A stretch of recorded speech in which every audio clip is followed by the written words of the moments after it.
virtual gavels being banged. The Subcommittee on Asia, the Pacific, and Nonproliferation will come to order. Without objection, the chair is authorized to declare a recess of the committee at any point, and all members will have 5 days to submit statements, extraneous material, and questions for the record, subject to the length limitation in the rules. To insert something into the record, please have your staff email the previously mentioned address or contact full committee staff. Please keep your video function on at all times, even when you're not recognized by the chair. Members are responsible for muting and unmuting themselves. Mute yourself after you finish speaking. Consistent with remote committee proceedings, staff will only mute members and witnesses as appropriate when they are not to eliminate background noise.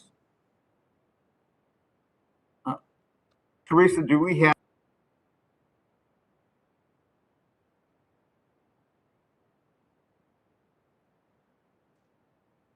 I think we are going to be joined by Congressman Representative Bed Case and perhaps Representative Katie Porter. So at this time, I'll ask for unanimous consent for Representative Ed Case and Katie Porter to participate in the hearing, and that he or she be yielded 5 minutes for the purpose of our witnesses. Many members have had the opportunity to question witnesses. Objections, we'll allow them to participate.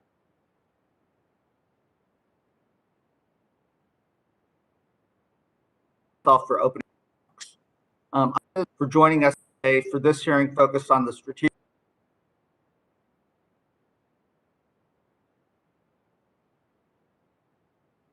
the Republic of the Marshall Islands, the Republic of Palau,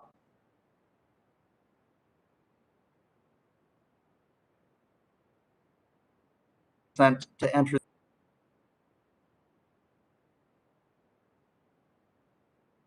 The United States has a long history with the Pacific, making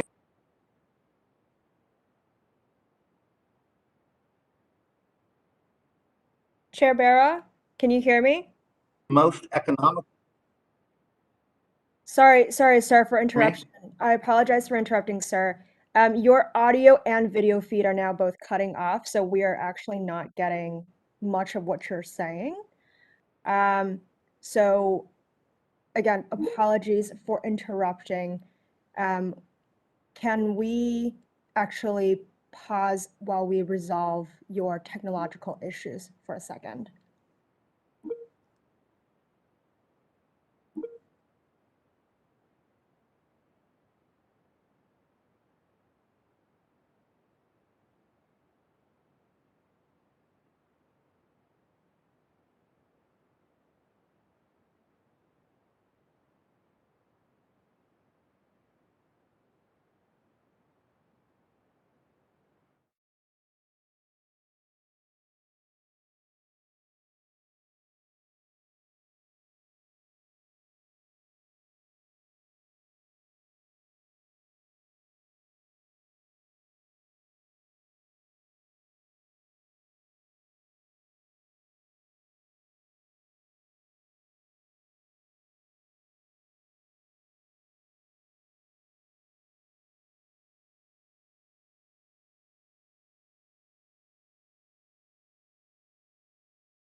virtual gavels being banged. The Subcommittee on Asia, the Pacific, and Nonproliferation will come to order. Hang on for a quick second. Can someone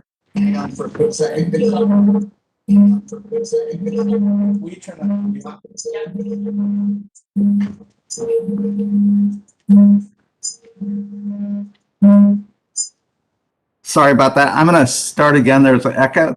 This is technology in the 21st century, and this is why we need to get back into the committee room and why we need everyone vaccinated. So 5, 4, 3, 2, 1, virtual gavels being banged.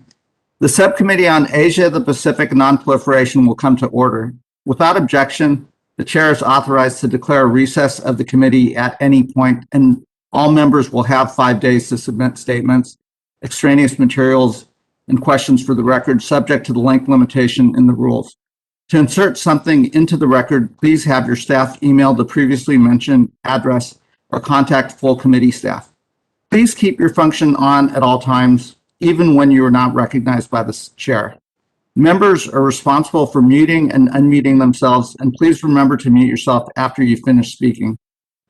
Consistent with remote committee proceedings of HRES 8, staff will only mute members and witnesses as appropriate when they are not under recognition to eliminate any background noise. I see we have a quorum and will now recognize myself for 5 minutes of opening remarks. I want to thank our witnesses and the public for joining us today and for their patience as we work through a few technical difficulties to get this hearing started. This is an important hearing focused on the strategic importance of the Pacific Islands. In advance of today's hearing, the ambassadors from the Federated States of Micronesia, the Republic of the Marshall Islands, the Republic of Palau, and Vanuatu submitted statements for the record. I ask for unanimous consent to enter their statements into the record. Hearing no objections, so stated. The United States has a long history of friendship and intertwined fate with the Pacific Islands, making us both natural partners and friends. Indeed, the Pacific Islands are the first stop along America's maritime path to the Indo-Pacific, one of the most economically and culturally vibrant regions in the world. Our special relationships with the freely associated states of the Marshall Islands, Micronesia, and Palau have defined our security and economic presence in the Pacific, serving as an anchor for our engagement in Oceania. In addition, our people-to-people ties have only deepened over time as Pacific Island communities in the United States have continued to grow and have elevated attention to this important part of the world. The unique part of the world has incredible ecological and cultural diversity. Made up of some 2.3 million people spread across hundreds of islands, the Pacific Islands comprises an expanse of land that covers some 15% of the Earth's surface. Its people were some of the first seafarers in the world, demonstrating an unrivaled ability to conduct long-distance sea travel on open ocean for trade and major migration. The Pacific Islands also boast one of the largest ecosystems in the world, making it home to vibrant tourism and fishing industries that offer unique contributions to our global economy. Given all this part of the world has to offer, I was particularly pleased when President Biden addressed the 51st session of the Pacific Island Forum in August, the first time a U.S. president has addressed the Pacific Islands Forum's leadership meeting. His presence itself underscores the importance of our longstanding friendship. Amid these high points, I would be remiss not to note the Pacific Islands nations also face several acute challenges today, which we must support them in addressing. First and foremost is the ongoing COVID-19 pandemic. The region has been hit hard by the coronavirus, resulting in strained healthcare resources and an economic downturn due to the impacts on the tourism industry. Pacific Island countries also continue to bear the brunt of the impacts of global warming. With half of the small Pacific Island population living within 1 kilometer of the coast, rising sea levels cause an existential threat to the region and its people. The region has also seen increasingly frequent tropical cyclones, floods, and other climate-related disasters, which have only further devastated communities and the economy. These challenges are an opportunity for the United States to demonstrate the strength of our friendship. I am glad that the United States has delivered vaccines and humanitarian aid to the Pacific Islands, but we must continue to help during these challenging times. We must also support the region in its response to climate change, and we need to move boldly towards our 2050 net zero carbon emissions pledge and toward investing in climate adaptation for Pacific Island countries. While the Pacific Islands are at the forefront of confronting the existential threat of climate change, we must stand with them in the response, as it is a global challenge that affects us all. Finally, promptly renewing the compacts of freely association must be a central part of our engagement with Oceania. The compacts are currently scheduled to lapse for Micronesia and the Marshall Islands in 2023 and for Palau in 2023. I urge the Biden administration to prioritize these negotiations and to listen to our partners' needs. I'm also proud to say that we have taken significant steps in Congress towards turning several of these goals into reality. Earlier this year, I introduced the Honoring Oceania Act with Representative Don Young, which elevates the Pacific Islands in U.S. foreign policy making by delivering a more robust diplomatic and development commitment to the region. I am also an original co-sponsor of Rep. Ed Case's Blue Pacific Act. Ed is my good friend, fellow co-chair of the Pacific Islands Caucus, and one of Congress's most vocal champions of the Pacific Islands. Together, our bills will expand sustainable development and infrastructure projects in the Pacific Islands, as well as U.S. diplomatic and Peace Corps presence in the region. With today's hearing, I hope our friends in the Pacific Islands hear loud and clear that the United States remains committed, now more than ever, to this crucial part of the world. And our panel of expert witnesses will spotlight areas of opportunities and challenges as we continue to work with our friends in the Pacific Islands.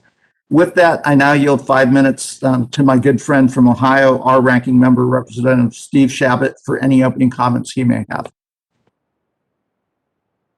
Thank you, Chairman Bera, and thank you to the panel who will be joining us here shortly.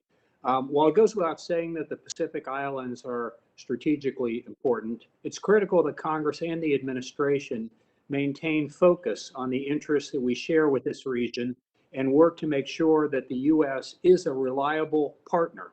This starts with fully appreciating that the United States is a Pacific power, or as Ms. Pascal's testimony will eloquently put it, that the United States itself is a Pacific Island nation. These statements are more than just empty platitudes or reminders that Guam and the Commonwealth of the Northern Marianas Islands are part of the United States. They point to the fact that our exclusive economic zone directly touches Japan's.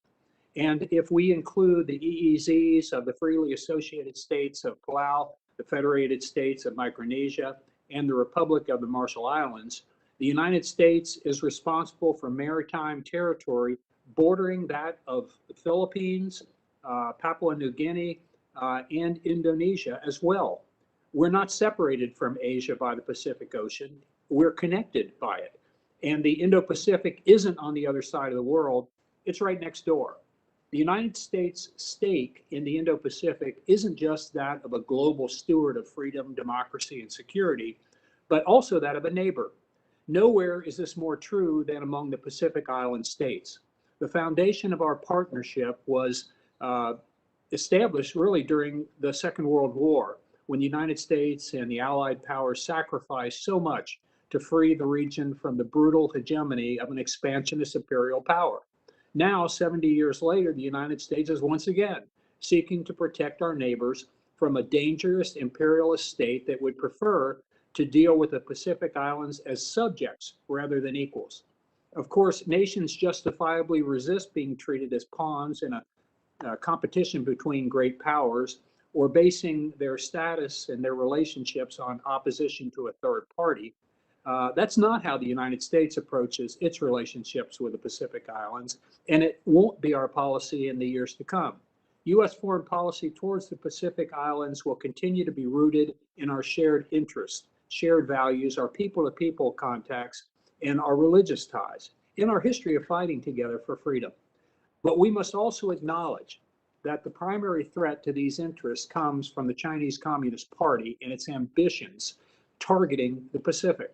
From infrastructure-related corruption to massive illegal, unregulated, and unreported fishing, to the exploitation of unsustainable extractive industries such as logging, the People's Republic of China's engagement in the Pacific Islands all drives towards the same end.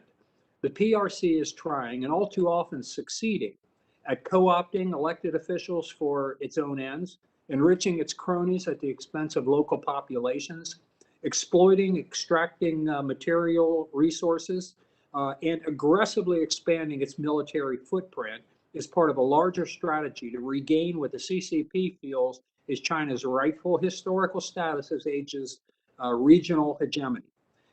It's essential that the United States gets our policies right. Tens of thousands of Americans gave their lives to free this region because it's vital for U.S. security and prosperity. And while the world has fortunately changed a great deal since the Second World War, the strategic importance of the Pacific has only grown. Fortunately, the United States has plenty of tools available to forge stronger relationships with Pacific Island states. We simply need to take concerted action. For example, that we complete negotiations for renewed compacts of free association with the freely associated states. As the Defense Department works to build a more resilient and distributed force posture in the Indo-Pacific, we should make full use of the compacts, as well as Palau's invitation to host an expanded U.S. presence. Diplomatically, the United States needs to be present in the Pacific Islands, and the State Department should continue its efforts to establish a permanent presence in countries like the Solomon Islands. Economically, the United States needs to ensure that we respond to the needs the Pacific Islands have identified for themselves. The newly associated strategic pilot begun by the State Department and USAID is an encouraging sign. So, Mr. Chairman, I look forward to discussing these priorities and hearing what other recommendations that this panel might have, and I yield back. Thank you, Mr. Chabot. Let me now go ahead and introduce our panel and our witnesses. First, we have Ambassador Judith Beth Sefkin, former U.S. Ambassador to Fiji, Kiribati, Nauru, Tonga, and Tuvalu. Ambassador Sefkin served in the Pacific Islands after a long and decorated career in the Foreign Service, including posts as Deputy Chief of Mission in Thailand and Bosnia-Herzegovina. Second, we have Mr. Jim Lowy, former Deputy Assistant Secretary of State in the Bureau of East Asian and Pacific Affairs, responsible for the Pacific Islands. Prior to that, he was Director of East Asian Affairs at the National Security Council, in addition to many other roles in Asian Pacific affairs and government. Mr. Lowy is also a former enlisted U.S. naval officer, and he left naval service with the rank of commander. Third, we have Mr. Alexandre Dayant, research fellow on the Pacific Islands program at the Lowy Institute, where his research focuses on the Pacific Islands, with a focus on economic challenges in the region. Mr. Dayant also manages the Pacific Aid Map project, which is a premier data-driven project tracing investment flows into the region. We're grateful to him for braving the harsh time difference from Sydney to Washington. Fourth, we have Ms. Cleo Paskal, non-resident at the Foundation for Defense of Democracies. Ms. Paskal is widely published and regularly engaged by governments globally on issues in the Indo-Pacific. She is also the author of an award-winning book on the impact environmental and economic changes will have on our global system. We thank our witnesses for joining us today, and with that, let me first call on Ambassador Sefkin for her testimony. Mr. Chairman, Ranking Member Chabot, members of the committee, I'm honored to appear before you today, and I thank you for shining a light on the Pacific Island region. The Pacific Island nations are our friends, our partners, and our neighbors.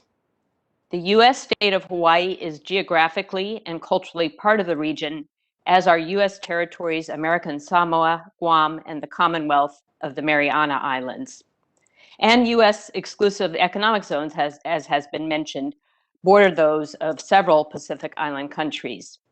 The countries of Oceania may be small in landmass, but they are vast in ocean space. The U.S. and Pacific Island countries share an important history, particularly from the bonds forged through our collective sacrifices in World War II. But whereas the threat then came from invading armed forces, if you ask Pacific Islanders to name their top security peril now, the overwhelming response you will hear is climate change. The region is especially vulnerable to the impacts of global warming, including sea level rise, increasingly violent storms, flooding, drought, and saltwater intrusion. The atoll island countries of Kiribati, the Marshall Islands, and Tuvalu, which exist on narrow, low-lying slivers of land, face particularly precarious futures. To cite just one example of the climate impacts I witnessed in the South Pacific, in 2016, Category 5, Cyclone Winston devastated large swaths of Fiji. Tens of thousands of homes and hundreds of schools were destroyed. 44 people were killed, including several children who were literally sucked out of their parents' arms by storm surge. Given this reality, Pacific Island countries played a key role in the negotiation of the Paris Agreement and attach immense importance to implementation of that agreement. They will be looking for several things from the U.S., and Congress's role will be critical. One priority is achieving U.S. mitigation goals. The Pacific Island countries are the lowest carbon emitters, yet suffer the biggest impacts. So passing legislation that enables us to meet our emission reduction targets will be important to demonstrating U.S. credibility. A second priority is climate finance. To avoid catastrophe, the Pacific Islands are looking for robust financing to support mitigation and climate adaptation. Pacific Islanders welcomed President Biden's recent climate finance pledge and will now be watching to see whether Congress delivers. The Pacific Islands also hope for U.S. support adapting international legal frameworks to better address the consequences of climate change. This includes the question of how to handle climate refugees and how to secure their maritime resource entitlements under the law of the sea as they lose land from sea level rise. The degradation of the marine environment caused by ocean warming and acidification, marine pollution, and illegal, unreported, and unregulated fishing, IUU, is another existential threat and one that jeopardizes global commerce and food security. This gives the U.S. a major stake in helping the Pacific Islands sustainably manage their marine resources.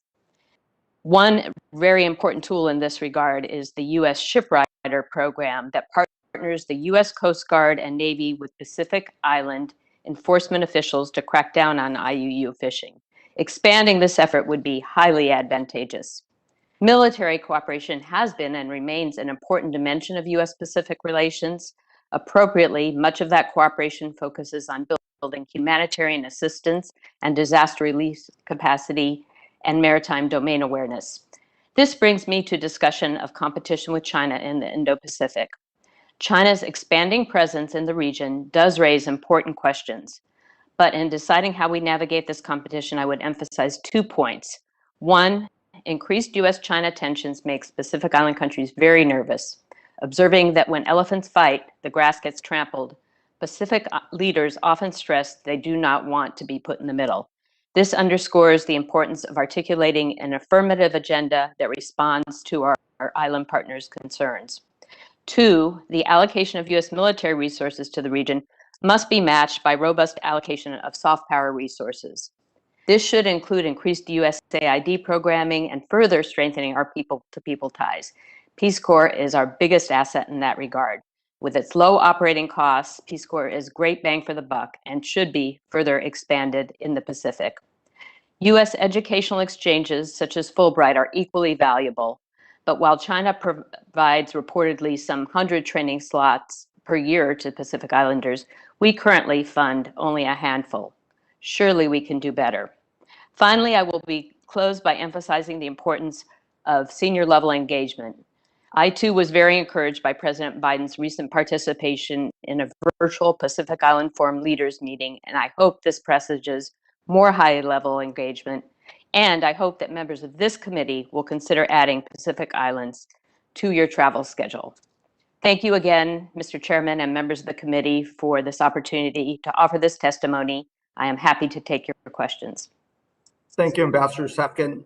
I will now call on Mr. Lowy for his testimony. Chairman Bera, Ranking Member Chabot, distinguished members of the subcommittee, thank you for the opportunity to offer my perspectives on the strategic importance of the Pacific Islands. Let me also extend greetings to those from the Pacific who may be observing this hearing. Before I begin my oral remarks, I would like to state that the views I offer today are mine and mine alone, and not of my employer or any other organization with which I'm affiliated. I commend the committee for holding this hearing. There are any number of pressing matters in the Indo-Pacific that you could have elected to hold a hearing on. That the Pacific Islands made it onto the short list indicates a recognition that as the United States embarks on a range of efforts to up its game in the Indo-Pacific region, that our allies, partners, and friends in the Pacific must be an integral part of that approach. As I noted in my prepared statement, it is to me indisputable that the Pacific Ocean is strategically important to the United States. 6 of our top 15 goods trading partners, representing over 1/3 of total U.S. trade, are with Indo-Pacific countries. Those goods must transit through the Pacific to get to and from the United States. The U.S. military, through Indo-Pacific Command in Hawaii, our forces in Guam, and forces stationed in Japan and South Korea, transit on, over, and under the Pacific, as do the supply lines on which they depend. So on their own, freedom of navigation, secure sea lines of communication, and unimpeded access to the Pacific in the air and on under the water render the Pacific critical to U.S. national and economic security.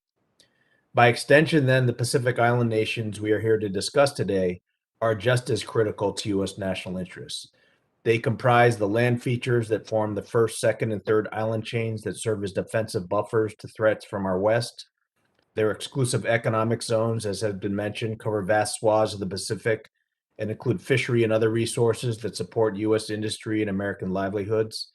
They provide key support in international fora like the UN. And for those Pacific Island states eligible to do so, their populations serve in the U.S. military at disproportionately high levels on a per capita basis. We live in a world where governments have options and in which we face competition for engagement, support, and access. The Pacific Islands are no different, and if we want to compete and succeed, then we must deploy all the tools in our toolkit, not just the American toolkit, but by also working with and leveraging the toolkits of the many allies and partners with whom we share interests in the Pacific. Now, we Americans have a tendency to see our competitors as being 10 feet tall and able to dunk over our heads. So I think it's important to recognize, while not overstating, of course, that we operate from a position of strength in the Pacific. We are a Pacific nation, not just due to the 50th state of Hawaii, but Americans of Pacific Islander ethnicity numbers some 1.5 million, and this subset of our population has grown in every single U.S. state in between 2010 and 20. These cultural ties and bonds with the Pacific Islands are unique and not easily replicated by our competitors. Our compacts of free association with Palau, Marshall Islands, and Federated States of Micronesia, and the territories of American Samoa, Guam, and Northern Marianas, if fully embraced, provide the United States with unmatched opportunities to showcase the benefits of a special relationship with the United States. And that certainly has been displayed to great degree during the COVID pandemic, where our provision of over $90 million in PPE, vaccines, and other health support to the U.S. freely associated states made a big difference. Our over $5 billion in official assistance to the Pacific over the past 20 years has also created depth and breadth to critical relationships that underpin mutual respect and credibility. And of course, our military presence is unmatched and augmented by allied resources. And then finally, of course, we share the unbreakable bonds of history forged during the Second World War, which also serve as a reminder of the mutual importance that we offer to each other. The challenge, of course, of having a strong foundation, however, is that it can breed complacency and overconfidence. That, in turn, can promote a more transactional approach to partnership, a development that comes with added danger in an era of major power competition. The way we prevent and counteract that is through engagement, presence, dialogue, consistency, and value-added partnership, particularly in areas of priority interest to the Pacific Island government, such as climate change. We must declare that our relations with the Pacific Islands are a top U.S. priority, offer a forward-looking vision and roadmap that is driven not by a reflexive and reactionary approach to China, but by our own deep-seated interests. I offered some suggestions in my written testimony on how we might do that, and I look forward to further discussion with the committee and happy to answer questions. Thank you, Mr. Lowy. I will now call on Mr. Dayant for his testimony. Thank you, Mr. Bera. So Chairman Bera, ranking members Chabot, distinguished members of the subcommittee. In Australia, it is common practice to start an event with a welcome to country to highlight the cultural significance of the surrounding area to a particular Aboriginal clan or language group who are recognized as traditional owners of the land. So let me begin by acknowledging the Gadigal people of the Eora Nation, the traditional custodian of the land where I sit, and pay my respects to the elders past and present. I also would like to thank the House Foreign Affairs Committee for taking an interest in the Pacific and for inviting me to discuss the strategic importance of the Pacific Islands. First, I want to touch on how COVID-19 is affecting the Pacific. The current global pandemic is impacting everyone in every region of the world, and trying to think about what's next after COVID-19 is difficult and often unrealistic. There are some things, however, that are clear. As the world is coming out of COVID-19, the Pacific region faces a potential lost decade of economic development. Pacific Islands have, by and large, done a tremendous job dealing with the COVID-19 pandemic by weaning themselves off early from the outside world through a bit of luck and a lot of foresight. Many Pacific countries are COVID-free today. And considering the acute vulnerabilities of stretched and, in some cases, broken health systems, this will be looked back on as a remarkable achievement. Unfortunately, not all countries have shared the same luck. In Fiji, after the deadly Delta strain entered the country via a quarantine breach in April, per capita infection rates became the highest in the world in the middle of the year. Daily infections reached more than 1,900 in mid-July, a huge number for a country of only 900,000 people. In the US, this would have equaled to 659,000 cases per day, almost 3 times more than during the peak of the contamination last year. Papua New Guinea, that shares a border with Indonesia and that did well at the beginning of the crisis, is currently experiencing a significant surge of COVID-19 cases and deaths, overwhelming the country's fragile health systems. So today, however, Fiji's brilliant vaccination campaign has helped control the virus while it is still rampant in Papua New Guinea. So while some countries continue to deal with the domestic health crisis linked to COVID-19, all face severe economic fallout. All the main threads of economic reliance that connects the Pacific to the outside world, tourism, migration, remittances, and aid, have been affected. On average, the International Monetary Fund expects the economies of the region to contract as much as 10%. By the end of 2021, Fiji's gross domestic product would have had contracted by 23%, Cook Islands by 60%, and Vanuatu expects to lose 40% of its formal sector jobs. Considering how challenging it is for Pacific economies to grow, the region is on track to make the slowest economic rebound of any region in the world coming out of the pandemic. As a report I co-wrote shows, it will take almost a decade for the region to get back to where it was in 2019. In the meantime, all the other challenges the Pacific was facing before, demographics, climate change, service delivery, non-communicable disease, transnational crime, illegal fishing, gender-based violence, geopolitical competition, I mean, you name it, all are set to get worse. The resilience of the Pacific peoples, the region's greatest strengths, will be severely tested. Now, Pacific nations are not sitting idle. They are throwing every available resources to mitigate the economic fallout. Donors like Australia, the IMF, the World Bank, the ADB are all jumping into the fray. On its side, the United States has done a tremendous job supporting the nations of the North Pacific. But despite this, on current trends, none of this support will come anywhere close to filling the void or keeping these economies on the kind of life support the United States has been able to provide domestically since March this year.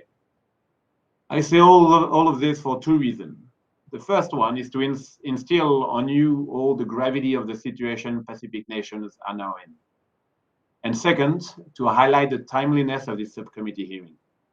The United States is an important player in the Pacific and a key partner to many nations in the region. The current crisis the Pacific faces represents an opportunity for the United States to reshape its position in the region and strengthen Washington's free and open Indo-Pacific strategy. With this in mind, I would happily take your questions. Thank you very much. Great. Thank you, Mr. Dayant. I will now call on Ms. Paskal for her testimony. Chairman Bera, Ranking Member Chabot, members of the subcommittee, thank you for inviting me to testify today. I'm going to start with the strategic importance of the Pacific Islands to China. We have a pretty good idea why Beijing wants influence and more possible control in the Pacific Islands. It has to do with China's concept of comprehensive national power, or CNP. Adopted by Beijing in the 90s, the CNP concept is embedded in Chinese think tanks and is key for understanding Beijing's global strategy. For the Chinese Communist Party, CNP is an actual number. Its researchers obsessively calculate every country's CNP.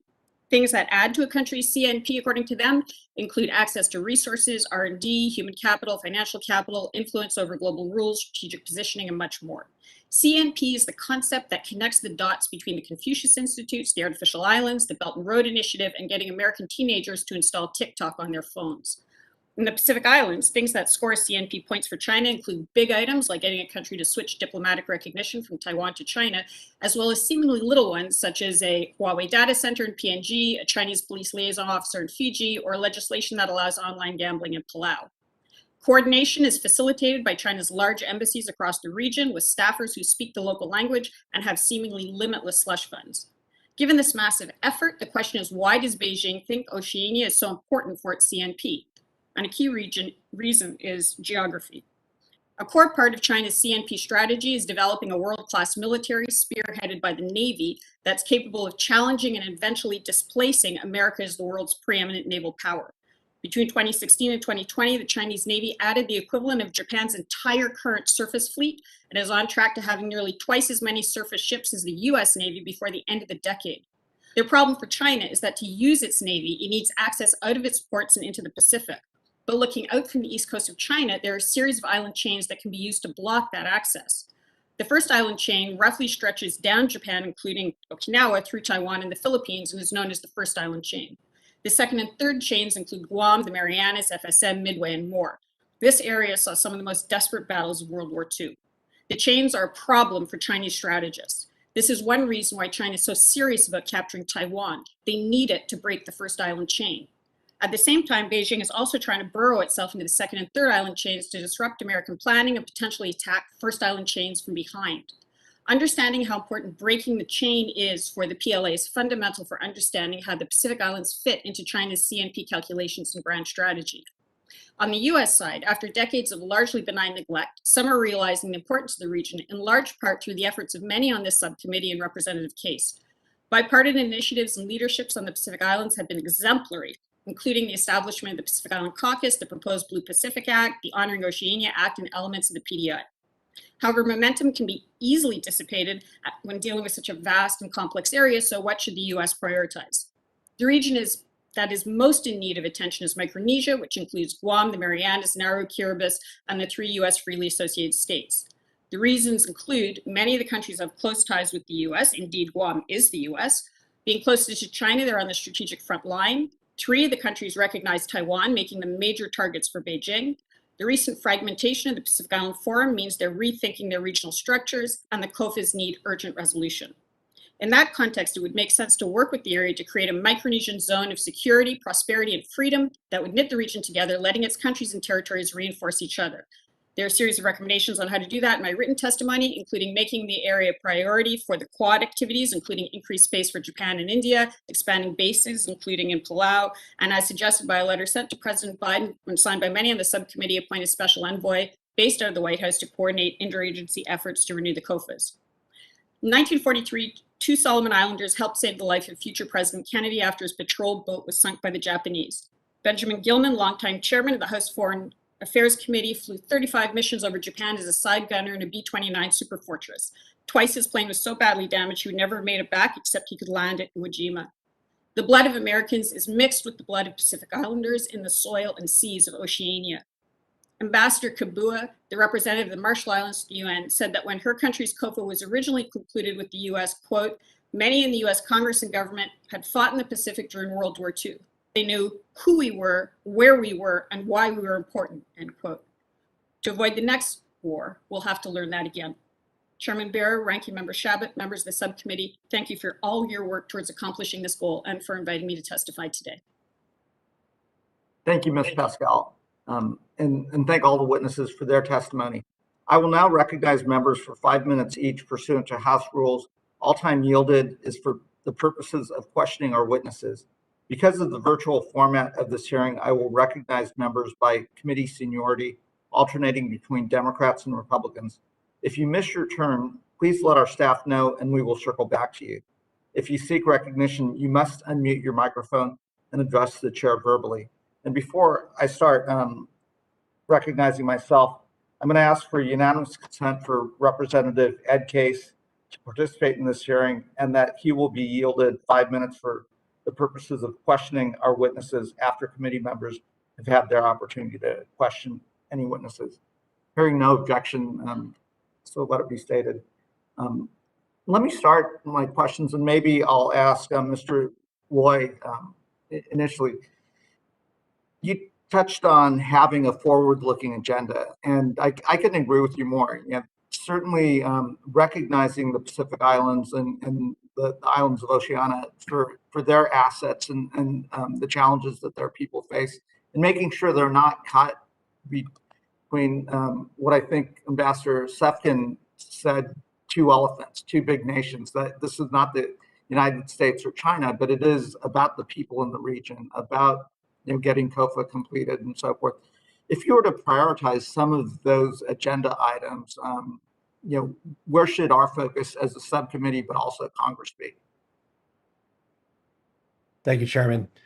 Well, first off, I think there definitely does need to be more resources. Diplomacy and engagement is a contact sport. We have to be present.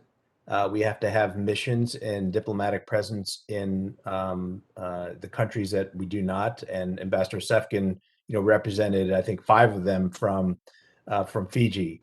And COVID has prevented us from really representing ourselves in those states, as well as Solomon Islands, which is covered out of Papua New Guinea.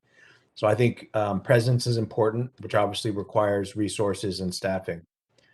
Consistency is really important. And yes, it was notable that President Biden participated virtually in the PIF leaders meeting. Had the meeting been in person, though, I'm not sure who would have made it. And part of our challenge is that we're not consistent. Our participation varies. When I was working at the State Department, we were able to get Secretary Clinton to go. I know the Secretary of Interior went during the Trump administration, but it tends to vary, and that has follow-on effects in terms of ability to follow through.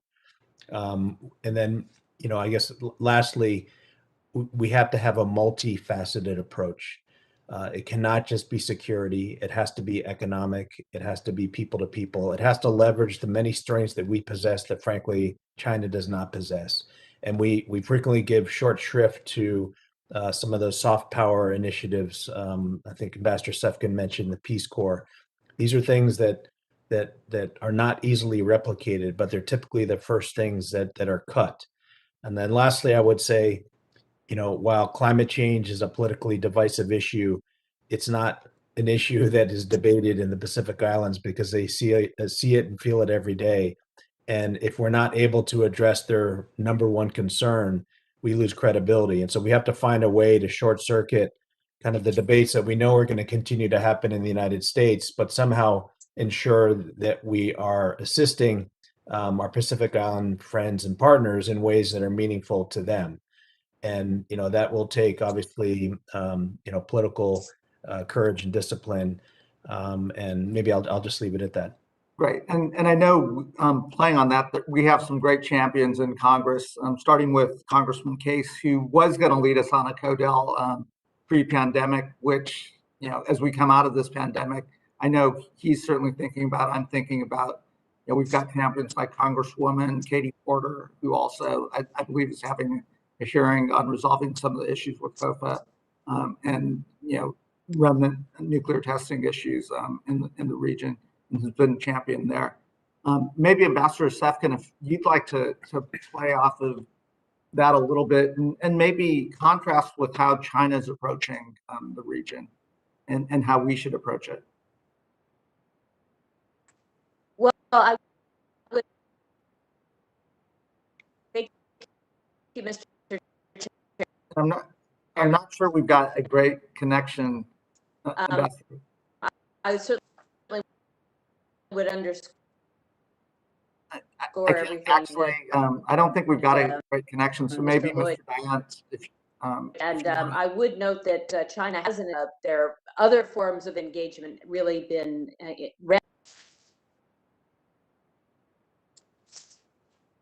I think we're losing the ambassador. Mr. Dayant, do you want to? Yeah, Chairman Bera, very rapidly. So I think, look, what China does in the Pacific focuses a lot on big infrastructure projects, big ticket projects, and those are like the ones that are making the headlines in the news. And clearly, the Pacific needs development support and needs infrastructure, but like the U.S. could actually focus on other things, could try to complement Australia's support, complement other like-minded countries, like-minded development partners in the region, such as at the moment, for instance, vaccine diplomacy is something, helping the countries to get enough stocks of vaccines, but also helping Pacific countries and the population of the Pacific to get the jabs in their arm, because at the moment there's a huge vaccine hesitancy in the region, especially in Melanesia, and having a proper information campaign could be something that would be very helpful. Great. I notice I'm out of time, so let me go ahead and recognize my good friend, the ranking member, Mr. Chabot from Ohio, for 5 minutes. Thank you, Mr. Chairman. And Ms. Paskal, I'll begin with you. There's no question, and I think you pointed this out in your opening statement, that China has designs on the Pacific Island, and we need to be very concerned about that, as well as a whole lot of other things with respect to China. Could you discuss the likely consequences if we do not engage more effectively with the region, particularly the islands that are under discussion today, and give the PRC essentially a free hand in the region? Could you discuss that? Yeah, thank you for the question. So there are several different ways of looking at it. One is strategic. Of course, strategic, it would be disastrous. Any military confrontation that's going to happen in Asia would require the US to have access through the region. And that's not just sort of ships, but it's subs, it's the underwater cables, it's satellites, all that stuff. And China knows that. And as it positions itself throughout the Pacific, it's positioning itself to be able to cut off all of those abilities, to cut off the logistics supplies and the infrastructure needed for the US to be a force for security and stability in the region. At the same time, the consequence for the people of the Pacific shouldn't be underestimated. There are different sorts of ways that China interacts. Infrastructure is one of them, but there's also, once China gets a hold of a government, it tends to use its influence to try to lower visa restrictions for Chinese to arrive in the country. And they tend to arrive in and stay a very short period of time. And in the process, they bring in often drugs, prostitution, and gambling that's very, very destructive for the local population. So the first case of human trafficking in Tonga was a Chinese woman who brought in other Chinese women to serve as prostitutes in Tonga, very disruptive for the local population. And it, of course, uses those prostitutes to gain influence over the customers through various other means as well. So this is totally socially corrosive at the same time as being strategically detrimental to U.S. position. In every single way, this is bad for the people of the region and for anybody who cares about a free and open Indo-Pacific. Thank you. And talking about our engagement, the United States engagement in the region, when the Solomon Islands switched recognition from Taipei to Beijing, the United States didn't even have an embassy in the Solomon Islands. And I think this really does exemplify a far too lackadaisical approach over the years to the region. Could you discuss that, and how should the U.S. Engage more effectively and in a sustained way in the Pacific Island region? So, Mr. Lowy is absolutely correct, and his written recommendations are excellent about having to be there. You need to show up. And there is this issue of that's going to have to be reconsidered about partners. We can't, the Solomon Islands situation and the Kiribati situation showed, unfortunately, that Australia and New Zealand are perhaps not as on top of the situation as we had hoped, and perhaps could use a little bit more collaboration with some other partners in order to make sure that things like that don't happen. I think the US was taken by surprise by how far down the road the Solomons was. And in fact, I've heard that the Solomons before had even considered offering basing rights to the US, and that opportunity was lost as well. So we need to be there. The US needs to be there. It needs to be listening very carefully, and it needs to be making decisions based on its own interests, and not necessarily, in some cases, the economic interest of some of its partners, unfortunately. New Zealand in particular is very problematic in Polynesia, where some of its economic interests, short-term economic interests, seem to be undermining the security interests of the entire region. So there's no substitute for being there. Thank you. I've got about a minute left, and I wanted to get one more area into you here. Could you discuss the threats posed by potential Chinese military bases or dual use facilities in the Pacific Islands, and what such facilities would mean for U.S. national security? And also, could you discuss Palau's request to host a U.S. military base and the advantages that would bring to U.S. force posture in the region? Yes, the Palau base would be very important for the people of Palau. First of all, it would bring in important revenue, but it would also make them feel much more secure. They're one of the few countries that still recognizes Taiwan, and there's enormous pressure on them to try to shift. So it would be a statement that the current president of Palau, President Whips, could use to show, look, the U.S. is with us, they're behind us. It would also, it's given its location, it's very, very strategic and very helpfully located. I'm not quite sure why that offer hasn't been taken up. As the Chinese goes out with these dual use facilities that are built in part through the Belt and Road, they're enabling an ability not just to position themselves, but also to deny access. So these are, again, these go through satellites, underwater cables, surface, air, subsea. They are looking at what happened in World War II, and they're not making the same mistakes Japan made. They're grabbing the islands while they can in a political warfare way before they shift to kinetic warfare if needed. Thank you very much. I yield back, Mr. Chairman. Great. Thank you, Mr. Chabot. Let me now recognize my good friend, the gentlelady from Nevada, Ms. Titus. Thank you very much, Mr. Chairman. You know, a lot of the emphasis has been on our relationship with this area and these islands along the defense lines and security lines. I'd like to shift just a little bit over to the nuclear legacy. You know, our testing in Bikini and Owetok, some of the damage that was done back in the late 40s or 50s still remains a problem. Would this not help our relations with that part of the world if we included in some of our negotiations or some of our assistance funding to help with the radiation and the problems that remain as a result of that? Anybody? Yes. It would help. Well, how should we do that? I agree. I think it's yes. That's why I asked the question. But how can we pursue that, or what will be the response to it? Maybe y'all can give me a little help here as I make this case. If I may. Please. So yeah, I went to the Marshall Islands 2 years ago actually, and I remember that the dome, so like the Runit Dome, where the United States has put some of like its nuclear, not waste, but like like the tools that were used to like do the nuclear testing and like completely digged underground. This is a big legacy for the United States, and it is like very negatively seen in the Marshall Islands. The US says that and sends every year some like a controller that goes and checks the dome to see the like how sustainable it is. Unfortunately, it is cracking. The population is a bit worried. But this expert says that the radioactivity is actually not. We shouldn't be so fearful of it. Now I know that the local population asked for one thing and one thing only. It would be like to get rid of this dome that is actually, that is hanging over their head really. And so like if the United States could do something more, something that would show that you want to clear this area, that would be actually something very, very welcome in the region. I know we moved the islanders off, we moved them back, we had to move them off again.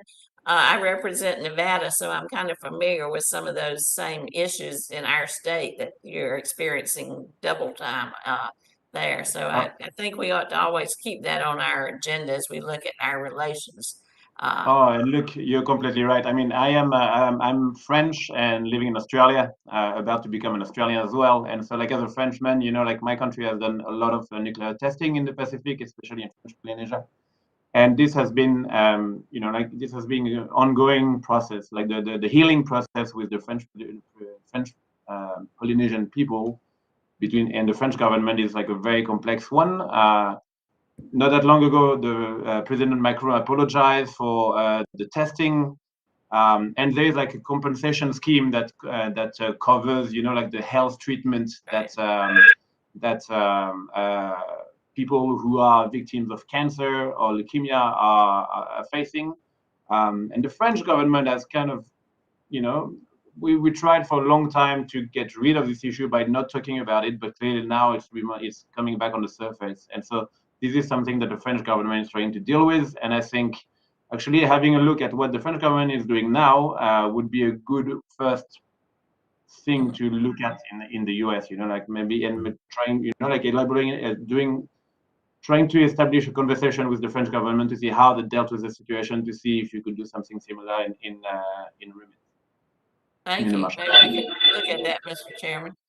Just briefly before I go, another area I think we can work on is the rising sea levels and climate change and how we collaborate with maybe Japan and Australia to help with that issue of climate change.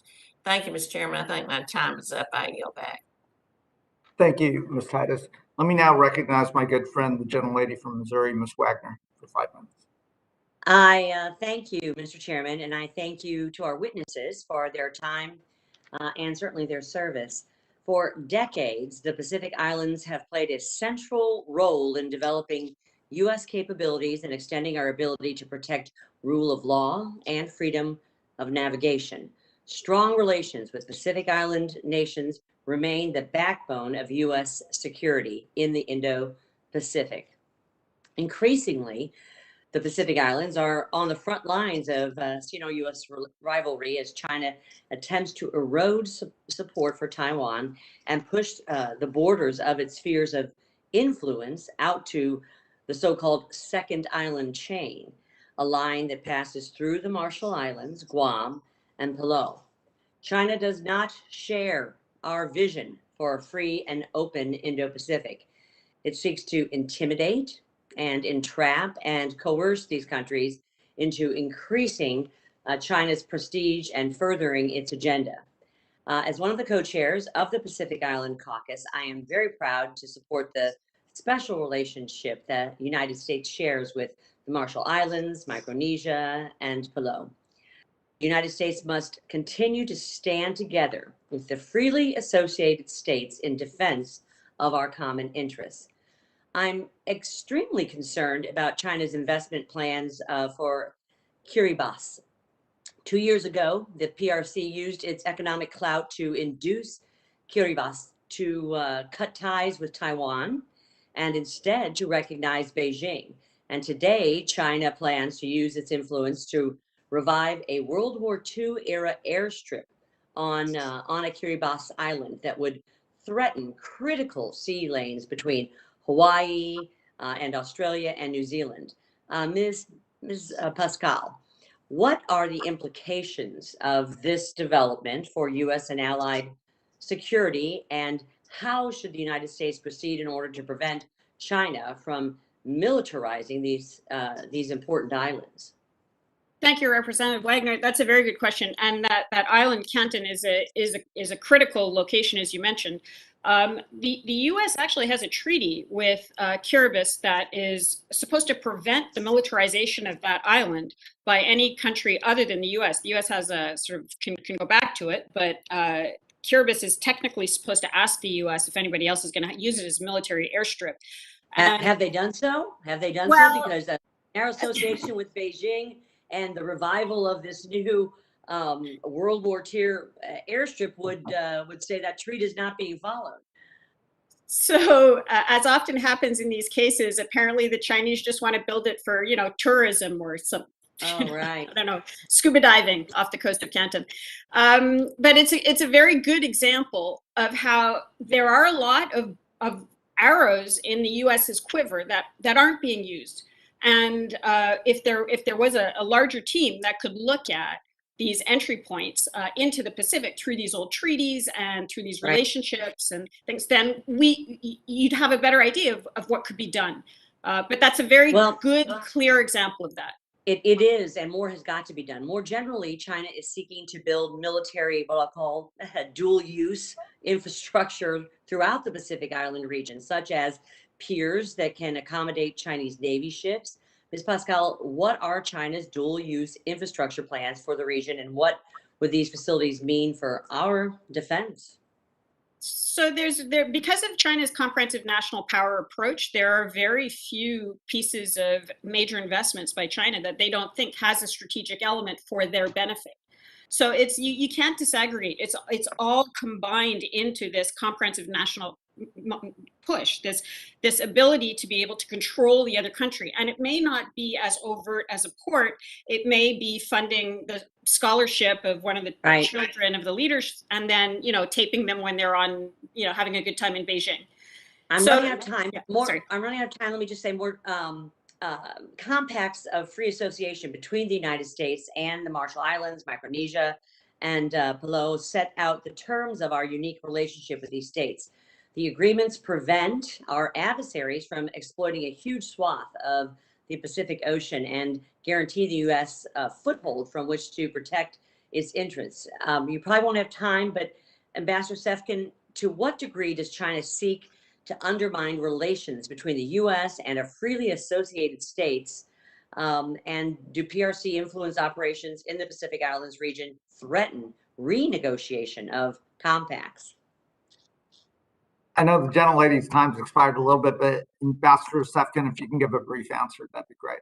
Very briefly, I will say that first and foremost, what motivates the Pacific Island nations in their relations is their need for really vast infrastructure support, development support. And in the case of Kiribati, that is my firm belief. And I've heard Kiribati officials say the same, that they're really looking for infrastructure development on the outer islands and economic development. And so if we want to match China, that really is an area we have to put more resources. And I think there's some very promising models that we've embarked on in joint partnerships with Australia, New Zealand, Japan. We're doing underwater cable in Palau and an electric grid in Papua New Guinea.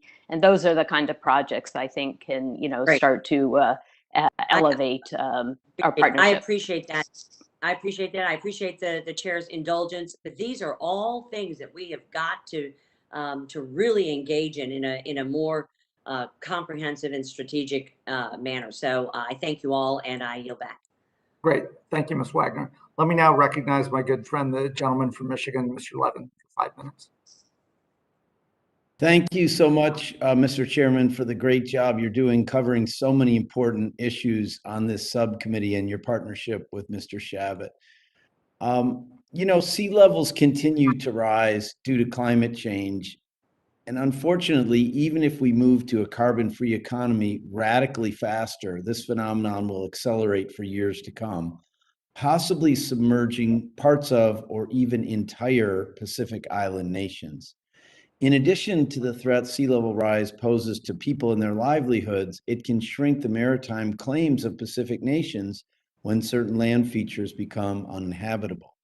Ambassador Sefkin, as the former ambassador to the Republic of Fiji, the Republic of Kiribati, the Republic of Nauru, the Kingdom of Tonga, and Tuvalu, can you describe in more detail exactly what rising sea levels mean practically for people living on these islands, and how can the U.S. support Pacific Island nations in safeguarding their livelihoods and national infrastructure from the threats of rising sea levels? Thank you, Congressman. I'm very happy to address that issue, and I saw it firsthand in all my travels. I'd say that it's very important, as I mentioned, the effects include one very destructive impact is saltwater intrusion, which makes already scarce arable land less able to support growth of any crops, and also threatens water supplies. So what is really important, and one thing that we really emphasized in my time in the South Pacific, was what we were doing to help them build resilience, adaptation. Our AID programs were focused really almost entirely on that issue. And we did a lot, and we leveraged it, for our public diplomacy very effectively. But there really is, a very great need, for more funding, more financing, I think, through USAID, through international instruments such as the Adaptation Fund and Green Climate Fund, that really is going to help them develop more resilience. I mean, examples of some of the projects were building storm shelters, very strong medical clinics that could withstand storms, that were also could double as shelters, helping them alleviate flooding coming from tidal flooding and even inland in some of these countries, so that they could continue to grow their crops and have their livelihoods and be safe. One project we had was in a cooperation with a Habitat. It was in a village called Vuni Savi Savi in the the island of Vanuatu in Fiji, where we worked with Habitat to build strong homes further away from the coastline. And those storms sheltered those villagers during Cyclone Winston. But there are a lot of villages that are facing relocation in Fiji and the other Pacific Island nations. And that is a very, very emotional issue for them, having to move their homes, not just their homes, but their ties to their ancestors who are buried there. And I heard one woman say she would die before she would move from that location. So it's a very emotional issue. But the more we can do in terms of our funding and our work together in policy fora to help them address that issue, the stronger our ties and our friendship and our partnership will be. Well, thank you. And I think you can tell from this panel that there's really bipartisan support for us to do more. And so I look forward personally to working with you on that. Let me try to get one more question in. We touched on it a little bit earlier, but the freely associated states, and in particular, the Marshall Islands, still experience radiation exposure from our Cold War nuclear tests and continued storage of nuclear materials. What should the U.S. do to prevent future harm to the Marshallese from our nuclear materials stored on these islands? And what solutions are there to protect people from radiation exposure? And of course, this interacts with my previous question, and I'll open this up to any of the panelists who want to try to give a quick answer. I mean, Congressman, the short of it is it's a critical, an issue of critical importance to the Marshallese, and we can't ignore it, right? I mean, I think one of my favorite sayings from Colin Powell was, bad news doesn't get better with time. And so this is not an issue that's just going to disappear on its own. Whether we can match the expectations of what the Marshallese expect is a different question. But much like we're dealing with Dioxin and Vietnam, we do need to, kind of address the issue up front, get the experts talking, and figure out what we can do. So it does need to be an issue on the agenda. All right, with that, I guess my time's expired, Mr. Chairman. Thank you very much. Great. Thanks, Mr. Levin. Let me now recognize my good friend, the gentleman from Kentucky, Mr. Barr, for 5 minutes of questioning. Great. Thank you so much, Mr. Chairman. I appreciate your leadership in holding this hearing. I appreciate the terrific testimony from our witnesses. And I also applaud our chairman for his engagement in a bipartisan way on the Blue Pacific Act and the Honoring Oceania Act. And I'd love to talk to the chairman about those pieces of legislation, see if I can be helpful to you on those. And I want to turn to Ms. Paskal on her testimony. And you do a great job, Ms. Paskal, in your written testimony towards the end, where you get into granular detail on specific recommendations. And so in reference to the Blue Pacific Act and the Honoring Oceania Act and the previous administration's more active engagement of the Pacific Islands, can you give us a little bit more detail on the top priorities? So if we're to pass legislation on Oceania and the Pacific Islands, what would be the absolute top key priorities for us to further engage those islands? And I appreciate the testimony that we need to be comprehensive in our approach and not be, focused exclusively on China. But let's face it, that's the big issue. So how can we? What would you say are the top 3, 4, 5 pieces of engagement that we need to be focused on? Thank you, Representative Barr. That's the key question. And the legislation is in place, is there, and the money seems to be floating around. The problem is that it isn't being targeted in a very specific way. And one element is what Mr. Lowy brought up, which is that there isn't a comprehensive team within the U.S. that's looking at how to engage. So if you've got a pool of money for infrastructure, it may go into a whole bunch of different things that don't aggregate into something that actually helps the people of the region and create those bonds. So one is, as he said, you put people there, but the other is, and this hasn't really been brought up before, a lot of these countries have very small ministries of foreign affairs. So they might have 5 or 6 people dealing with everything from COP to defense to everything else, and they don't know how the US works.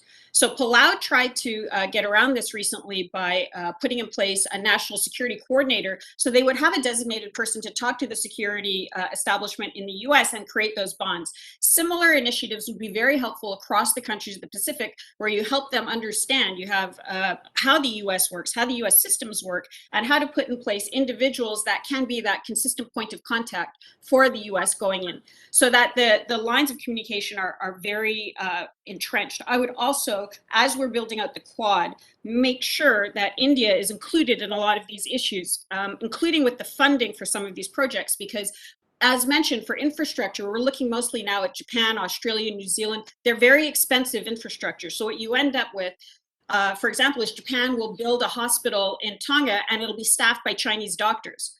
Through the Quad, you can bring in the lower cost Indian components that can help bolster that on the ground engagement that reinforce the Quad and reinforce the free and Indo-Pacific as a whole.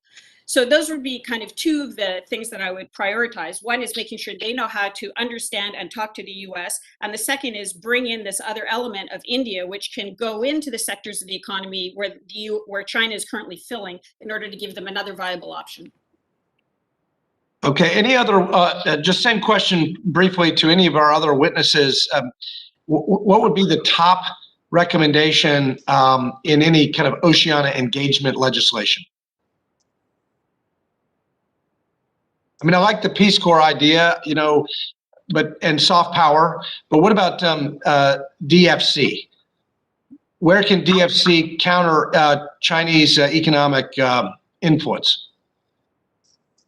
I mean, Congressman, absolutely anything on infrastructure I think is important. I mean, we do need to be able to offer an alternative to what China's offering. Other pieces of engagement that have been really popular beyond this Peace Corps are the Coast Guard Shipwriter program that Ambassador Sefkin mentioned. Most of the Pacific Islands don't have militaries, right? So it's the military to military piece can be a bit more difficult. And then I think the other piece of it is ensuring that there is a stream of funding that can't be disrupted on a year-to-year basis. Yeah, and sorry, if I could add to this. So yeah, I agree completely with Mr. Lowy on any type of, Pacific Island maritime patrol that the US would lead. But also, like, I think it's important for the US to look beyond the COFA states. I mean, when you look at the aid that the US gives to the Pacific, 85% is directed to the compacts at the COFA states. And I think it's important to look around it. And if I may just also mention one other program that's very promising is the State Partnership Program. When I was in the Pacific, we had a state partnership with the Nevada National Guard with Tonga, and that was hugely beneficial to our relationship and to both our countries. It's now, I'm happy to say, been expanded to Fiji, and Wisconsin Guard has taken on a partnership with PNG. But that's another place where you can have sustained engagement that is really advantageous. So that's another area I think to explore expanding. Well, I'm proud to represent the Kentucky National Guard, and I would say that our guardsmen would not object to going to the South Pacific for a tour. So thank you all for your testimony. I yield back. Thank you, Mr. Barr. Let me now recognize my good friend, the gentlelady from Pennsylvania, Ms. Houlihan, for 5 minutes. Thank you, Mr. Chair, and I second that from the great Commonwealth of Pennsylvania, and interest definitely in our National Guard and a state partnership. My questions today are a follow-on to questions that I asked in a 2019 HVAC hearing on a similar subject of the Pacific Islands, and maybe I could see if a couple years later if we get some additional insight. For Ms. Paskal, one of the bigger questions that I have, we've had a lot of conversation about China and the influence of China in the region. What is the United States doing to promote regional partnerships that would counter Chinese influence? If you could help us with that. And also, how are our trade investment and relationships in the freely associated states compared with China at this point in time? Thank you very much. There's not a lot going on, especially now since the Pacific Island Forum kind of fragmented, which is why it may be a very nice opportunity actually to create a new regional structure, especially within Micronesia. And that can be done in part right now. As the ambassador knows, Kiribati and Nauru, which are Micronesian states, are affiliated to Fiji. But if they were shifted up to Majuro, then that would really help consolidate the region and enable the people of Micronesia to become a much more cohesive whole in terms of access to education and healthcare and those sorts of things. So there's a lot of work to be done on that first part of your question. Apart from that, I don't actually know how many of the mechanisms within the U.S. government work. I know that on the ground, what you're seeing is because China completely distorts economics because it is part of comprehensive national power, and so it uses a completely different calculation for what is a good investment or not. It is very difficult to compete with them unless you educate the local population about what's happening and expose corruption. So if you want to create a level playing field where American companies can compete with Chinese companies, then it would involve working with the local press. In fact, as has happened in Australia, where a lot of dodgy dealings were uncovered, and it really affected China's position in Australia to happen in the Pacific Island countries. So they target, through the three warfares, they target the media, they target the lawfare, and they target psychological, and that gives a lot less room for the US to operate. So there would need to be pushback in those three areas first in order to create the space for the US to be able to come in and compete and give them a viable option economically in the face of these distorted Chinese economics. That's really actually fascinating. I'd love to follow up offline with you on some ideas in that area. My second question is somewhat related, and it has to do with the fact that several of you all have brought up the Peace Corps and other sorts of educational partnerships as well. For the ambassador, how can we advance our U.S. educational exchanges, and how can we further our relationships with our allies? Do we need more funding for this, or perhaps more specific programming for this, maybe in the STEM field? I'm particularly passionate about STEM. And you've noted in your testimony that China has 100 training grants per year to the Pacific Islanders, and obviously we, as you said, have a handful. What should we do to remain competitive in this space besides adding more grants? And first we start with the ambassador, but I know many of you might have something to add to that. Congresswoman, yes, indeed, it is a question of funding. We really have excellent programs in addition to Fulbright. There's the Humphrey Fellowship. Let me also mention the International Visitor Program, which brings aspiring leaders from these countries to the United States for exchanges. And to give you one concrete example, the former, now sadly deceased Prime Minister of Tonga, Pohiva, he was actually transformed by doing one of these study grants and really rose to the very top levels of his government. So it is a question of funding and the resources, the people to implement it. If I could maybe just add one very brief comment to your last question, which is to note that the U.S. has long supported Pacific regionalism, and I do think we need to be a little bit cautious that we have more to gain from Pacific solidarity than from encouraging fragmentation. We are a founding member of the Pacific community, and I know that even those countries that have the relations with Taiwan, as I say, are nervous about the growing tensions between us and China. So I do think that it's in our interest to, view the Pacific as a whole and work with the Pacific as a whole, notwithstanding the fact we, of course, have a special responsibility with the compact countries. And I have run out of time, unfortunately, but would love if you all have anything to add to the record on either of those questions to ask that you submit that for the record. And with that, Mr. Chair, I yield back. Great, thanks, Ms. Houlihan. And I noticed we've been joined by Congresswoman Katie Porter. So let me ask unanimous consent for Representative Porter to participate in this hearing, and that she'll be yielded 5 minutes for the purposes of questioning our witnesses after committee members have had their opportunity to question any witnesses. And not hearing any objections, let it be stated. Let me now recognize my good friend from the great state of California, the gentlelady, Ms. Kim. Thank you, Chairman Bera from the great state of California. I also like to thank Ranking Member Chabot. The Pacific Islands are incredibly important to the U.S. economic and strategic interest in promoting security and prosperity in the Indo-Pacific. The freely associated states are particularly important for the United States, including Palau, the Marshall Islands, and Micronesia, and serve as crucial forward operating bases for U.S. military assets to balance against threats in the Pacific. The context of free association is crucial to maintain this competitive edge in the region, but renegotiations to renew this critical compact ahead of its expiration in 2024 have stalled under the Biden administration. In June, I joined a letter to President Biden urging the immediate renegotiation of COFA to support the freely associated states, and I would urge him again today to make this compact renewal a priority for his Indo-Pacific agenda. With China leveraging its Belt and Road Initiative and malign influence through the economic pressure, the United States is rapidly falling behind on maintaining a presence in Pacific Island nations.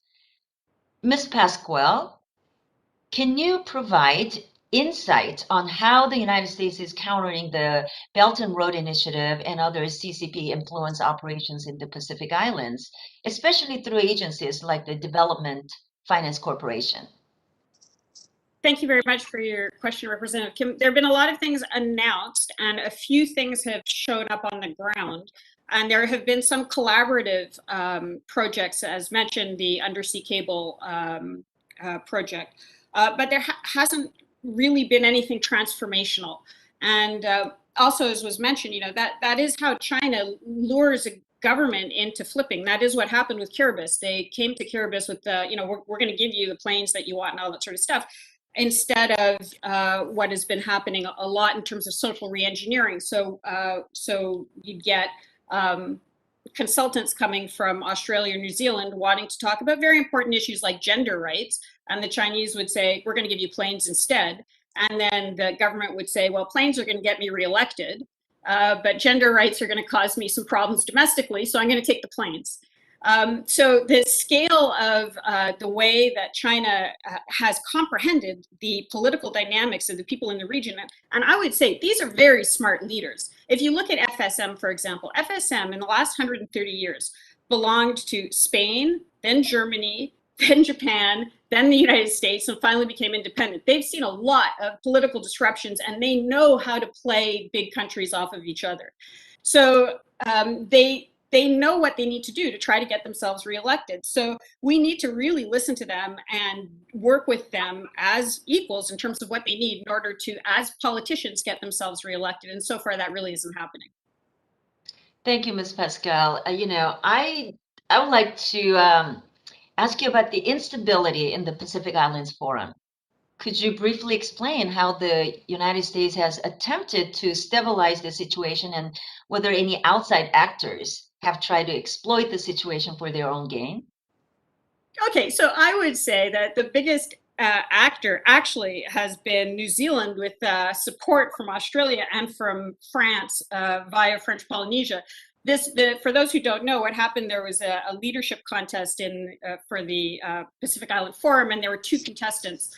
One was from the Marshall Islands, Ambassador Zakios, an excellent candidate who's current ambassador in DC, and from a country that recognizes Taiwan, and the other, Henry Puna, who is from the Cook Islands, affiliated to New Zealand. And the choice came down to one vote difference.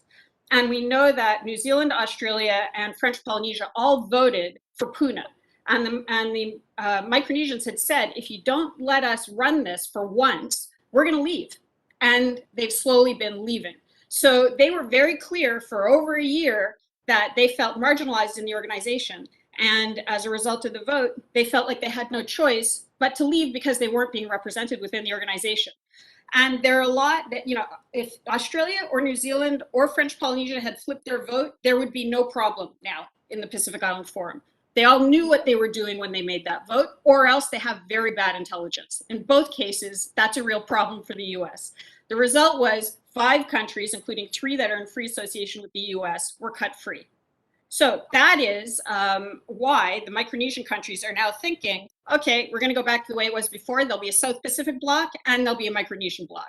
And the Micronesian bloc can become more cohesive, and we can deal with our challenges more directly instead of via Canberra or Wellington as an intermediary with Washington, which is why this is actually now an interesting opening for Washington to interact directly with the countries of Micronesia. Great. The gentlelady's time has expired. Thank you, Ms. Kemp. I Thank don't you see very much. Congressman Sherman on camera, so let me go ahead and recognize my good friend, the Congresswoman from North Carolina, Ms. Manning. I'm on camera, am I not? Mr. Chairman, can we you can see hear me you, on but we camera? can't. I've indicated video. We can hear you, but we can't see you. Oh, I'm on camera, but please wait for a second here. Okay, let's go to There Ms. we go. Manning, Oh, and then Mr. Sherman, we'll come back to you after Ms. Manning. Thank you, Chairman Bera and Ranking Member Chabot, for holding this important hearing. Thank you to our witnesses for being with us today. I look forward to working with members of the committee on ways we can reinvigorate our presence in key alliances in the region. My first question is for Mr. Lowy. You noted the need to renew our ties to the region as memory of World War II fades among younger generations of Pacific Islanders and, most importantly, among Americans. In light of that, as well as all the critical issues facing our country and the countries around the world whose crises grab the headlines every day, how can we convince the American public that this area requires our attention, and how can we improve the level of understanding and strategic thinking about this region? It's a great question, Congresswoman. I mean, look, my written statement wasn't meant to certainly diminish the history and the ties. I mean, I'm a Navy veteran. I've been to many of these islands when I was in government service. It's incredibly important, but we can't allow that to be kind of the foundation of our relationship and take it for granted in ways that we believe it's going to kind of just automatically sell the value and importance of relationship with the United States. And so we have to be able to work hard to win over the next generation. And I think, that's part of it. But as I said, earlier, it is about presence. It's about, as Ms. Paskal said, we're not going to learn and we're not going to listen unless we're there and we're hearing it and we have relationships.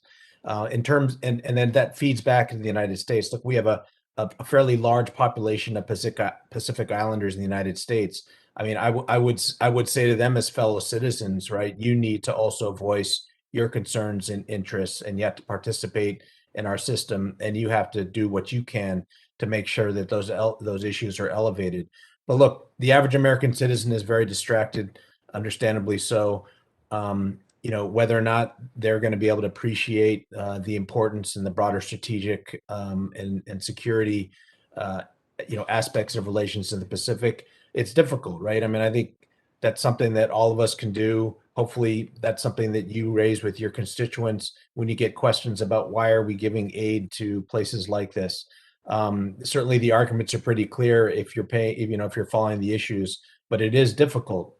It's always been difficult to explain to the average American why it's important for us to spend resources here. And I don't have a magic bullet for that other than we have to communicate both as leaders, but then also I think the communities in question and those who have interest in the region can't take it for granted, and they too have to be vocal.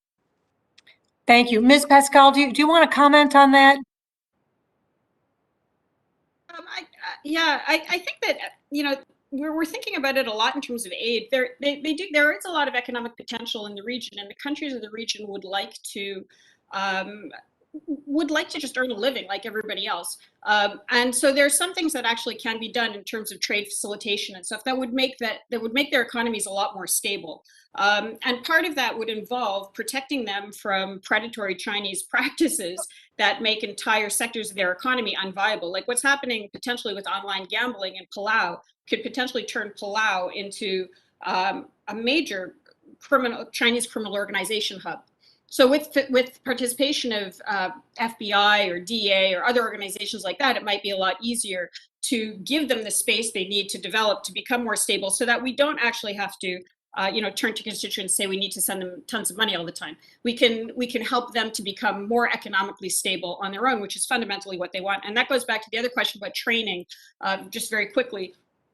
In order to give them an option that isn't China, it doesn't have to be the US. So for training, for example, it might make a lot of sense to facilitate training, again, in India. So training a doctor in India is a lot less expensive than training a doctor in the US. So as part of the Quad structure, bringing India in where appropriate for supporting these economies. Sorry, thank you.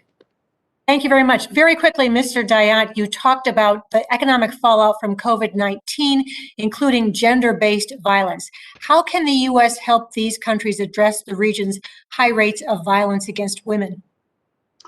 Thank you very much, Ms. Manning. I think, look, the United States cannot solve all the problems the Pacific have, but like as Mr. Lowy said, like, showing up and kind of interacting with people, creating like the people-to-people connection, and then like trying to educate in some way, or like share like the practices that the United States have like across the Pacific would be one way of like showing the way. And I think, Mr. Lowy is just like mentioned it very, very clearly. Like if the United States wants to have like a bigger impact in the Pacific, like showing up, developing your embassy in the Solomon Islands and in some other places is actually a great step, but like it's one first step, and there are like many more that need to be followed.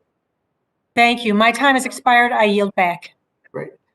Let me now, I can see my good friend from the great state of California, the gentleman, Mr. Sherman, for 5 minutes of questioning. Thank you, Mr. Chairman. Whether being visible is an improvement or not, I'll leave to in the eye of the beholder. Being from Los Angeles, I understand that Game of Thrones was perhaps the most entertaining video, and that's why we're all looking forward to the prequel. I think for many people watching this hearing, this is the most exciting hearing ever. And people don't have to look forward to the prequel. I want to alert those who are watching that the prequel has already been made. It was on September 26, 2019, when our subcommittee had a hearing back when I was chair, and Chairman Bera was there. We had a hearing along with the House Natural Resources Subcommittee on sustaining the U.S. Pacific Insular relations. So for those who are watching, after you're done with this, just as you ended Game of Thrones, the prequel is waiting you online. I would like our witnesses to go through the list of the independent states that we're concerned with here, and just very quickly give a grade may be too flippant, but just an indication of where each stands in terms of transparency, rule of law, democracy, and free press. I'll ask just one witness, whoever speaks up most quickly, to go through the list and see how confident we are on those issues.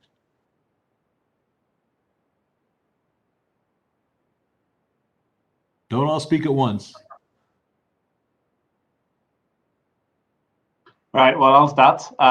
Look, I'm not going to judge. Sorry, it's a very good question, Mr. Chairman. Thank you very much. I thank you for like this little information on the two issues you were mentioning. So yes, look, freedom of press, you're right, is an issue in some nations of the Pacific. Actually, some journalists in the Pacific, or like people in the Pacific, sometimes rely on the information that we have in Australia to actually get to know what's happening in the Pacific. I would not, I can't give you a ranking of what is the most transparent and what is the most. No, excuse me. I mean, there could be some reliance on out-of-area publications just because these countries are very small and they may not have a robust and sophisticated news operation. When I say freedom of the press, I don't mean in terms of, do they have a New York Times? I'm sure there are occasionally the New York Times on any particular day may have the best article on what's happening in the Pacific. They do a very good job when they do cover it. But in terms of freedom of the press and human rights, what would you say is the biggest issue among the Pacific Islands? I think, for what I understand, like Fiji is a complicated place sometimes to talk about what's happening in the government. Papua New Guinea is difficult for like a lack of resources. Like all Pacific nations have actually different reasons fueling this lack of transparency in some place or another. I don't know if my fellow commentators want to talk about this issue. Representative Sherman, you bring up a very helpful point, which is that metrics that we tend to use in the rest of the world tend to fall apart when you look at the Pacific Islands because the populations are so small. So I could probably name all of the journalists in Tonga, for example, and if one of them decides to go out to lunch with the Chinese ambassador, then the situation has changed dramatically overnight. Oh, that's I've gone to lunch with the Chinese ambassador, as have quite a number of American journalists. If you told me that 1/6 of the journalists in the country was in jail, that would be that would be a problem. Let me go on to another issue. A couple years ago, it came to my attention that the Marshall Islands was considering a cryptocurrency. Is that still the case?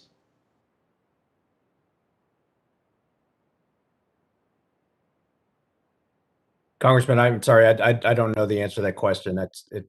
So I'm not able to answer. Well, if they had gone forward with it in a robust way, you would probably know. Representative Sherman, there's another issue, which is that also about the freedom of the press. In the Pacific Islands, what's tended to happen is social media has tended to take over for information transfer.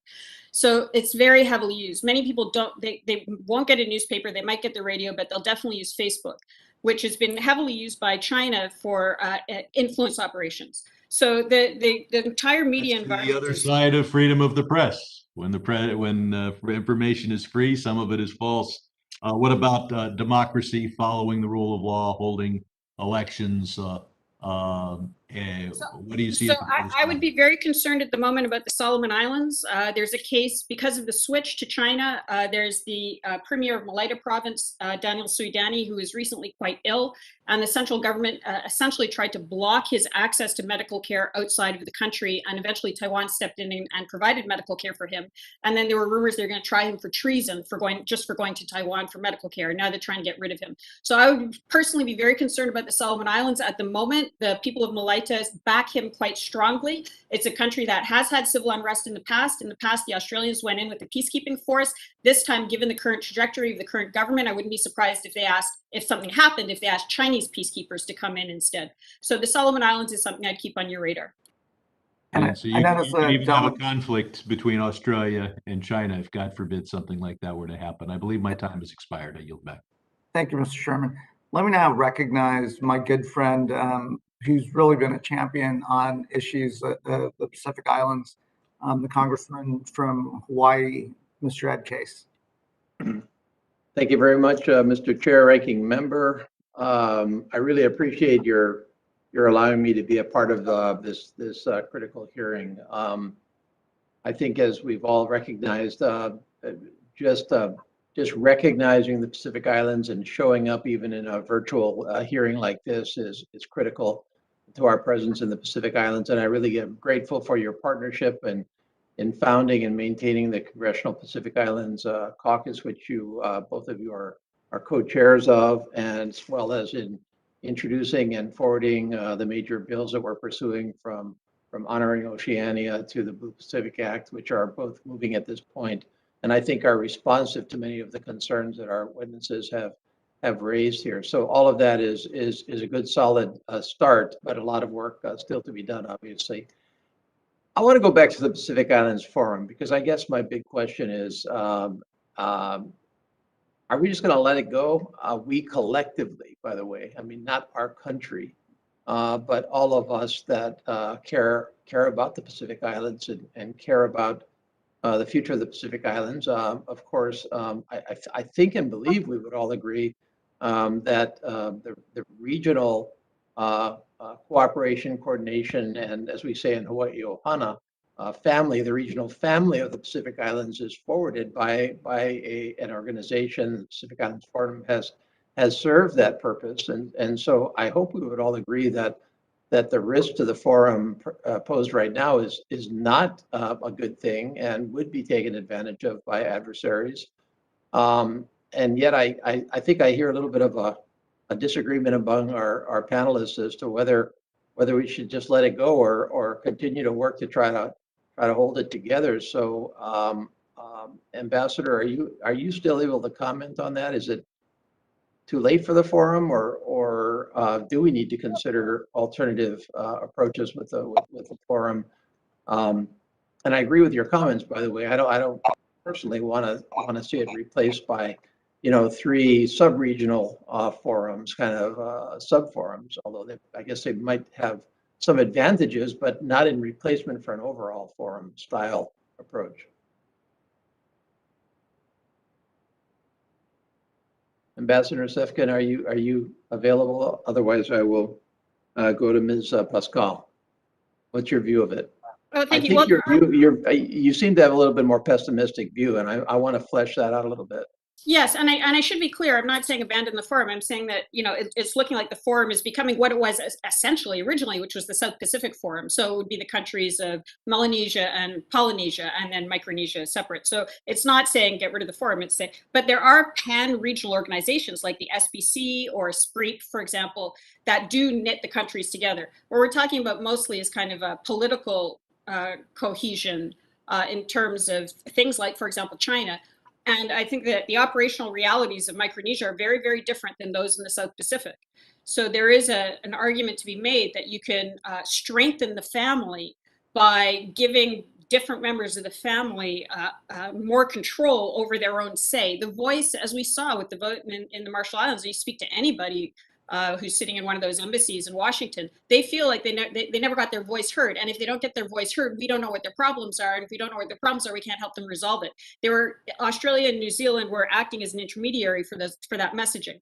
So I think that, that might make sense for Melanesia and Polynesia, but in terms of Micronesia, where there are the freely associated states, and Guam and Saipan, they let New Caledonia and French Polynesia in, but they didn't let, American Samoa in.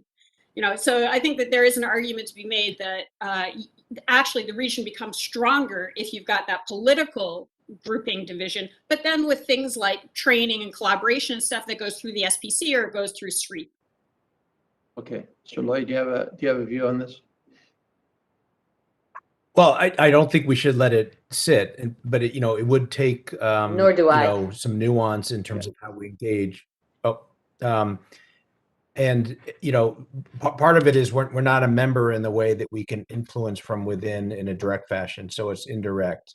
And what it would take for us is to work closely with other parts of the region to try to help them realize that when they're divided like this, that they all lower their volume of their voice, and that they should work together. This would take a process, and it would take a lot of face-to-face. That's very difficult with COVID right now. But I agree with you. We should not just set aside. We should try to actively get them back together. Well, we're not a member, but it seems to me we've been awfully passive about it, and that's the distinction. I mean, we can not be a member. We can respect the decisions of the Pacific Islands on how to work through the forum-related issues. Mm-hmm. But we obviously have an interest in a regional organization that works. And my concern is that sometimes we've been too passive on trying to work with everybody to see whether there's a way out of this, as opposed to just letting the forum fall apart. So that's perhaps my concern there. Anyway, my time has expired. I really appreciate it. Again, Chair and Ranking Member, and all of our witnesses that I've worked with very well already in terms of the Pacific Islands. It's been a great hearing. Great. Thank you, Mr. Case. Let me now recognize my good friend who's also been a champion on asking for a special envoy, getting issues of COFA resolved, as well as legacy issues from nuclear testing. The gentlelady from the great state of California, Ms. Porter, is recognized for 5 minutes. Thank you very much. Thank you, Chair Bera and other members of the committee, for allowing me to participate today. I'm very grateful. Mr. Lowy, as you know, the compacts of free association with Palau, Marshall Islands, and Micronesia are going to expire in the next few years. And those agreements are the foundation of a special relationship between our countries, and they give the U.S. military control over a huge area of the Pacific. In your testimony, you say, quote, "The U.S. government engages most effectively when it does so with a clear strategic policy implemented through a broad, coordinated interagency approach and guided by focused coordination from the National Security Council," end quote. By my count, there are 14 different agencies that have important programs in the freely associated states.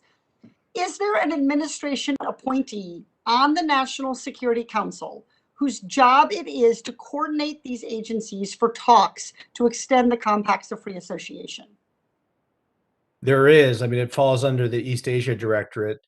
As I also mentioned in my written testimony, there had been a director with Pacific Islands responsibilities in the Trump administration.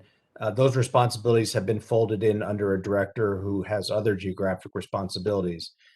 So there's not a dedicated person specifically for the Pacific Islands and COFA? That's my understanding, correct. Do you think it would help to have a specific person? I think it could help, yes. I think anytime you have somebody whose singular focus is a particular area, it's harder for them to get distracted by what's happening, say, in Southeast Asia and elsewhere. And you do need that coordination. As you said, you've got 14 agencies that have equities in the Pacific. You don't go to a negotiating session prepared unless you have somebody that's coordinated all that in advance. And I'm not close enough to now to know, whether that is or is not the case. But it can be difficult. And I would also like to endorse that view that it is in our interest. to have someone. I mean, I think the compact talks are not progressing very well. To take just one example, a few weeks ago, the Speaker of the Marshallese legislature said that they won't approve a new compact that doesn't address the remaining outstanding issues related to U.S. nuclear tests. To your knowledge, Mr. Loy, is the State Department discussing the nuclear issue with the Marshallese? I'm afraid I don't know. You don't know. And so what I've seen from my end is the State Department continues to suggest that these issues relating to the nuclear legacy are off the table. And I'm chairing a hearing tomorrow on the U.S. nuclear legacy in my role on oversight and investigations on the Natural Resources Committee, exactly because it's not clear to me that this is not holding up the negotiation rather than moving it forward, despite the incredible importance of COFA. The Biden administration's priorities, countering China, yes. Rebuilding alliances, yes. Funding climate change, yes. Racial justice, yes. Restoring the U.S. global standing around the world, yes. Those are the Biden administration's priorities. Are those priorities, in your opinion, represented in the freely associated states and extending the compact? I hope they are. I've been away from these issues and out of government now for 5 years, so a lot of my information is anecdotal and secondhand. So I can't tell you with any degree of specificity. I'm afraid, Congresswoman. It just seems to me that when we look at those priorities I just listed, there are very, very few opportunities that the Biden-Harris administration has to address that many priorities in a kind of singular negotiation and moment, and that they ought to be appointing, follow through. They ought to be appointing a designated person with responsibility just for this, and they ought to take your advice, Mr. Loy, and run this process through the National Security Council so that it has the full attention of all of the relevant parties, and we can make real progress in the COFA negotiations. Thank you for allowing me to testify, and I yield back. To question, sorry. I yield back. Thank you, Congresswoman. And again, thank you for your leadership on these issues and having an important hearing on the issue of COFA and legacy issues tomorrow. With that, looks like everyone's had a chance to ask questions. I'll go ahead and make a few closing comments and then turn to my colleague, Mr. Chabot, if he has any closing comments. But I do think there are some really important takeaways from this hearing. Obviously, the importance of the relationship between the United States as well as our like-valued allies in the region, recognizing the unique challenges. But I think each of the witnesses really highlighted that the first step is showing up, being present, engaging in dialogue, and listening to the unique issues in the region, and addressing those issues not as part of some great power competition, but as the unique issues of the people that live there, and working with the countries. And my conversations with some of the leaders of the Pacific Islands is that they want us there, but they want us physically there as well. And we don't have to do this alone. We should work with our like-valued allies and other Pacific nations like New Zealand, Australia, Japan.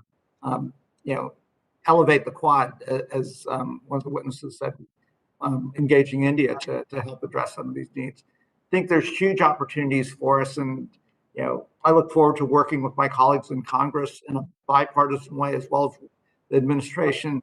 And I do look forward to that long overdue CODEL for members of Congress to go visit some of the island nations, and hopefully the last phase of this pandemic, we can start to travel to the region again and visit those nations. And with that, let me recognize my good friend, the ranking member, Mr. Chabot, for any closing comments he might have. Thank you, Mr. Chairman. I'll be very brief. I think this has really been an excellent hearing on a very important issue. And I think it's been brought up a number of times that the U.S. really does have deep ties to the Pacific Islands, and as the Indo-Pacific becomes increasingly important, those islands, the Pacific Islands, will continue to be critical to U.S. interests in the broader region. And listening to the testimony and the questions, one thing stands out even more clearly in my mind, and that's that the U.S. needs to become much more engaged with this region. In many ways, China is way more engaged with a number of these island nations than we are. And we really need to step up our game. And we need to do it fast because this is all happening very quickly. And so I look forward to working with you, Chairman Berry and Mr. Case and all the other members. And this panel I thought was really superb. I thought Ms. Paskal was particularly persuasive here. Now, she was our witness, but even if that wasn't the case, I really thought she did a tremendous job in setting up why the islands are so important. You know, the first set of islands, the second, the third, and it goes both ways. It's critical for us countering China. I don't want to say keeping them in a box, but keeping them for what is their ultimate goal, which is to be the hegemon in that region and then throughout the Pacific and probably the world.